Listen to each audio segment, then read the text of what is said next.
ये जो मेरे हाथ में आप देख रहे हैं ये एक HDMI स्विच है।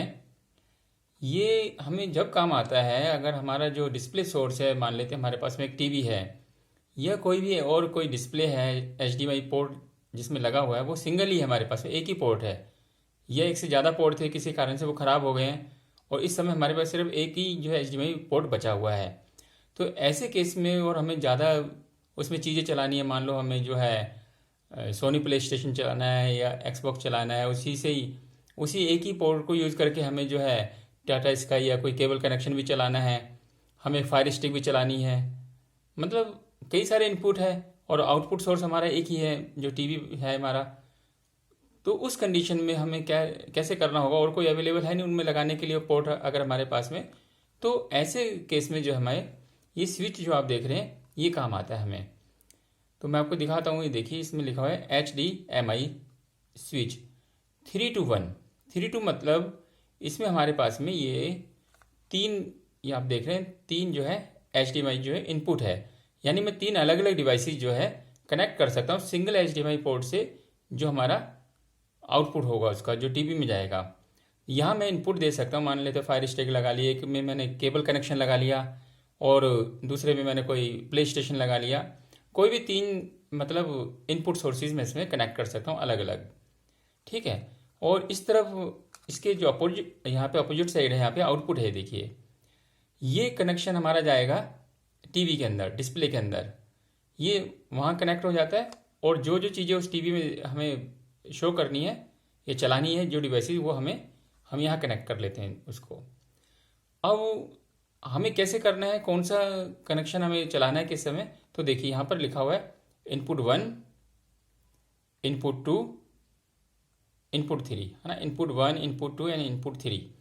और ये इसको सिलेक्ट करने के लिए मेरे को कौन से इनपुट पे चलाना है इस समय, डिस्प्ले कौन से इनपुट से चाहिए मेरे को, तो यहाँ देखिए एक तो ये मैनुअल बटन दे रखा है, यहाँ पर ये पुश बटन है।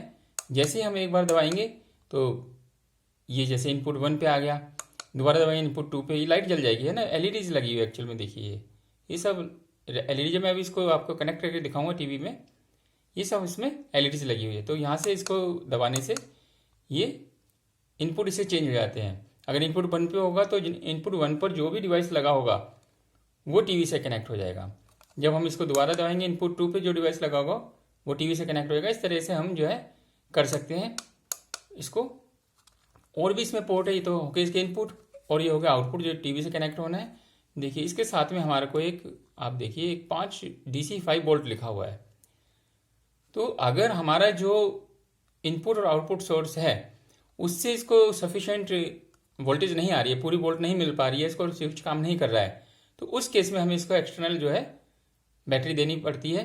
अडेप्टर, कोई भी अडेप्टर होता है फ़ोन वगैरह का, तो वो हम 5 वोल्ट का यहाँ चार्जर वगैरह उसको कनेक्ट कर सकते हैं इस स्विच को काम करने के लिए। कोई अडेप्टर और यूज़ कर सकते हैं, ठीक है ना, 5 वोल्ट DC का। वैसे तो जो स्मार्ट टीवी वगैरह होते हैं उनमें इतनी वोल्टेज होती है कि उसको रन कर सकते हैं आराम से। हाँ, मैं इसको यूज़ कर रहा हूँ, करीब हम 1.5 साल से इसको यूज़ कर रहे हैं, तो हमें आवश्यकता नहीं पड़ी कभी भी इसमें अलग से पावर सोर्स देने की। हमारे पास जो इनपुट और आउटपुट सोर्स है उसी से इसको पूरी पावर मिल जाती है इस बॉक्स को। अब और इस तरफ देखिए, यहाँ पे एक आप देख पा रहे होंगे आई आर दे रखा है ना यहाँ पर। ये एक्चुअल में यहाँ एक IR रिसीवर कनेक्ट होता है जो इस समय मेरे पास नहीं है, क्योंकि ये बिना उसके भी वर्क करता है। अगर वो नहीं काम कर रहा है तो हमें IR रिसीवर इसमें लगाना पड़ता है। एक LED टाइप की होती है, इसमें लीड के साथ आती है, वो इसमें प्लग इन कर देते हैं और उसको जहाँ भी हमें सुविधा हो उधर लगा देते हैं उसको। क्योंकि हमारे को ये जो है, ये देखिए रिमोट है मेरे पास में जो इसके साथ आया था। ये रिमोट जब भी काम करेगा जब इसका IR रिसीवर लगा होगा या फिर इसमें इनबिल्ट हो। तो इसमें इनबिल्ट भी है IR रिसीवर, अगर वो काम नहीं करता उसको एक्सटेंड करना चाहते हैं तो इसमें एडिट जो है हम अडेप्टर लगा के उसको IR रिसीवर का वो कनेक्ट कर सकते हैं। तो एक तो तरीका हो गया हमारा इनपुट को यहाँ से जो है ये पुश बटन सेलेक्ट करने का, इनपुट 1 2 3। और दूसरा हमारे पास में इसके साथ जो रिमोट आया है 1 2 और 3, जिस भी इनपुट सोर्स को हमें सेलेक्ट करना है उसका नंबर दबा देंगे। जो हमें याद रखना होगा कि इनपुट 1 पे क्या लगा हुआ है, 2 पे क्या लगा है और 3 पे क्या लगा है। तो जो भी चीज़ चलाना चाहेंगे, तीन ही है, कोई बड़े नहीं है, तो हम इसको आसानी से इसको कर सकते हैं। तो आइए मैं इसको कनेक्ट करके दिखाता हूँ आपको टीवी में, और इसमें जो है इनपुट आउटपुट सारे लगाकर देखते हैं किस प्रकार से फंक्शन करता है। तो आइए मैं इसको कनेक्ट करता हूँ टीवी में। ये देखिए जो वायर आ रही है जो ये हमारे टीवी से आ रही है।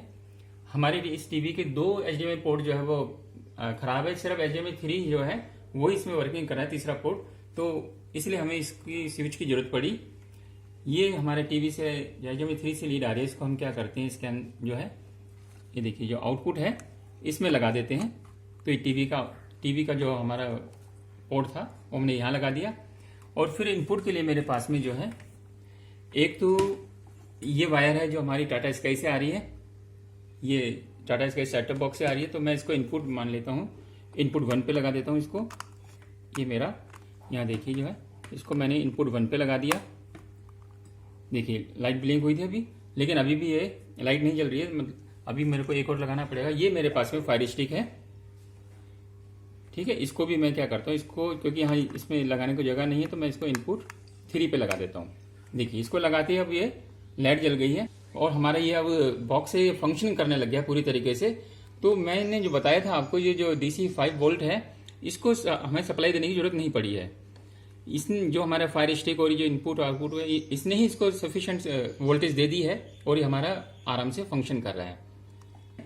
और इस समय इनपुट 3 पर ये लाइट जल रही है, मतलब इनपुट 3 मेरा जो है ये सोर्स ले रहा है, इस समय फायर स्टिक को ही ले रहा है। देखिए स्क्रीन पे भी आप देखिए जो है ना, ये फायर स्टिक ऑन हो गई है क्योंकि यहाँ पे इनपुट 3 दिखा रहा है। अब मुझे स्विच करना है, मान लेते हैं मुझे जो है अब फायर स्टिक नहीं देखनी है, मेरे को जो है टाटा स्काई देखना है। जस्ट ये मेरे को इस स्विच यहाँ से देखिए चेंज करना पड़ेगा। इनपुट 1 पे चला गया, ये लाइट आ गई इनपुट 1 पर, मतलब इनपुट 1 पर जो भी सोर्स लगा होगा, टाटा स्काई हो या कोई प्ले स्टेशन हो, जो भी कुछ होगा वो इस समय चलेगा। तो बहुत आसान है, देखिए जस्ट जितने हमारे लगे हैं अभी इसने स्किप कर दिया, इनपुट 1 से सीधा इनपुट 3 पे चला गया क्योंकि इनपुट 2 पर कोई भी सोर्स नहीं लगा हुआ है, कोई भी इनपुट सोर्स नहीं है इस पर।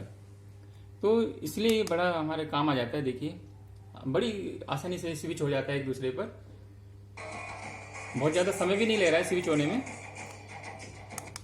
देखिए है ना कितनी जल्दी देखो स्विच हो जाता है। इनपुट 3 मतलब हमारा आ गया उस पर, ये अभी हमारा जो कुछ चल नहीं रहा था इसलिए स्क्रीन सेवर आ गया, ये देखिए ठीक है ना। यानी बड़ी जल्दी हम आसानी से इसको चेंज कर देते हैं। फिर अगर हमें ये मैनुअली हमें दिक्कत होती है तो इसके साथ ये रिमोट है, इसको भी हम यूज कर सकते हैं। शुरू में जो इसमें इनबिल्ट IR रिसीवर था वो काम करता था तो हमें जरूरत नहीं पड़ी उसकी अलग से इसको लगाने की। यहाँ पर इसके साथ आता है वैसे, लेकिन हमारे इस बॉक्स का नहीं आया था और उसके बिना भी ये काम करता था। इस समय अभी ये काम नहीं कर रहा है। तो अगर आप नया ऑर्डर करते हैं तो आप उसमें प्रॉपर चेक कर लीजिए कि आपके पास में IR रिसीवर आया है कि नहीं आया, वरना ये जो रिमोट है बाद में दिक्कत करेगा, जैसे हमें दिक्कत करता है। इस समय ये फंक्शन नहीं कर रहा है बिल्कुल भी। तो इस प्रकार से आप जो है, आपको अगर आवश्यकता लगे आपके टीवी के लिए या किसी और HDMI पोर्ट के लिए जहां आप ज़्यादा सोर्सेज चलाना चाहते हैं सिंगल डिस्प्ले पे, तो आप जो है इसको ले सकते हैं। इस स्विच को बहुत ही यूजफुल है, हमें बड़ी सुविधा हुई इसको लेने से। Okay, thank you.